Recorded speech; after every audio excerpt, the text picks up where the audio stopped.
Hey everyone, today I'm going to talk about cognitive behavioral therapy or CBT.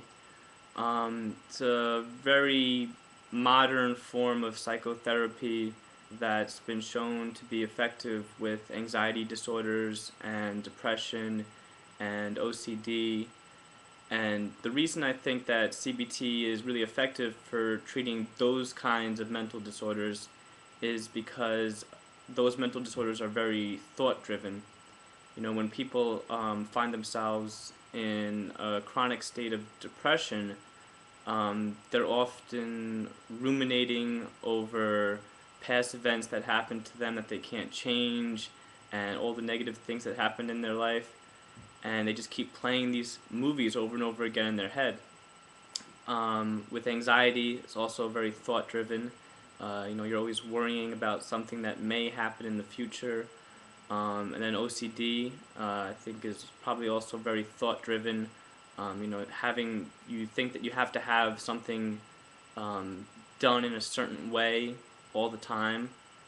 And CBT is one therapy that can be very effective in treating these kinds of mental disorders that are very focused on thoughts. And CBT is also very focused on how our thoughts change our mood and change our behavior.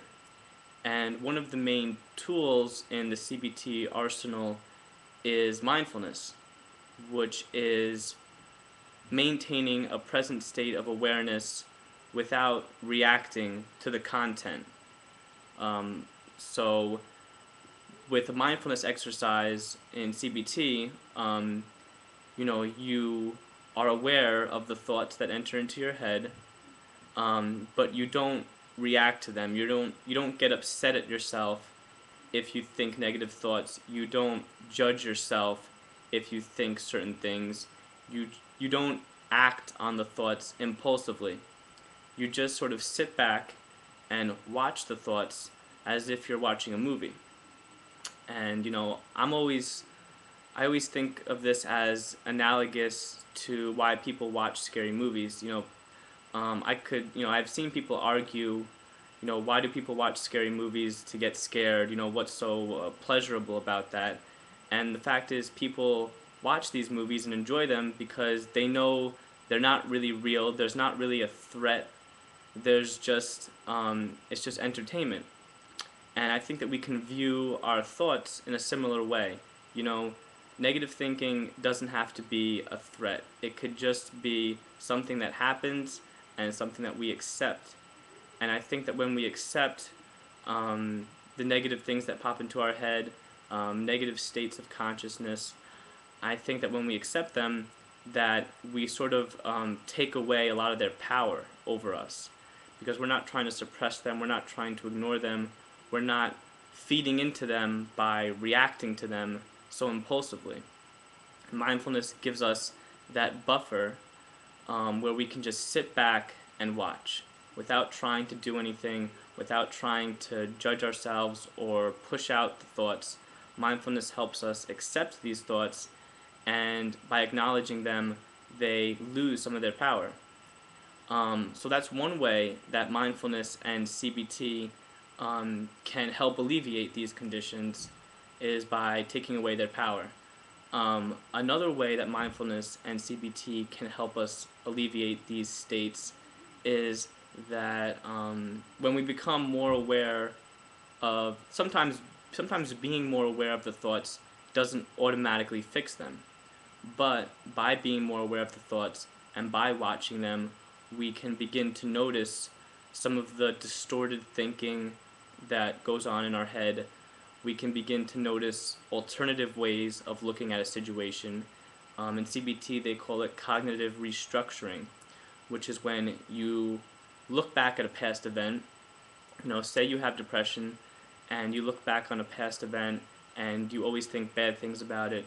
You want to change it so badly. You have regret, and it's okay to have all these feelings, and you have to give yourself permission to accept those feelings, and that's certainly a part of mindfulness.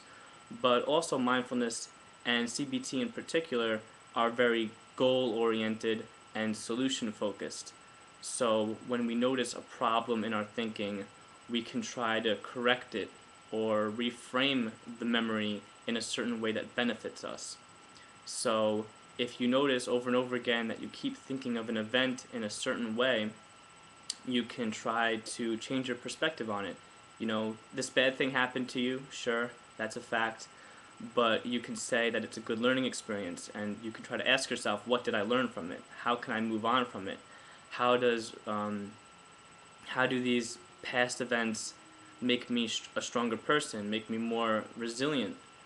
So CBT is really focused on that part of mindfulness too, which is taking that awareness and then driving it, and then finding solutions based on what you found out about yourself. So CBT and mindfulness is a lot about self-discovery and reflection and acceptance, and at the same time trying to improve things and um, seeing how you can improve your thoughts and seeing how you can improve your perspective and how that affects your mood and your behavior. So that's a little tidbit on CBT and mindfulness and thinking, and I hope you got something out of that. I can definitely answer any questions on YouTube and on Twitter and on Facebook and on the Emotion Machine. If any of you have used CBT before or something related to it, um, please share your experience with us, especially if it's a success story. If you've had bad experiences with CBT, share those too. You know, CBT doesn't work for everyone, and it doesn't work for every condition, but I think with anxiety disorders, with depression, with OCD, with a lot of the thinking-oriented problems, CBT can be a really good um, technique to try out and see if it benefits you. So I'm curious to hear your guys' thoughts. Thanks for listening again, and please subscribe if you like these videos. Thanks. Bye.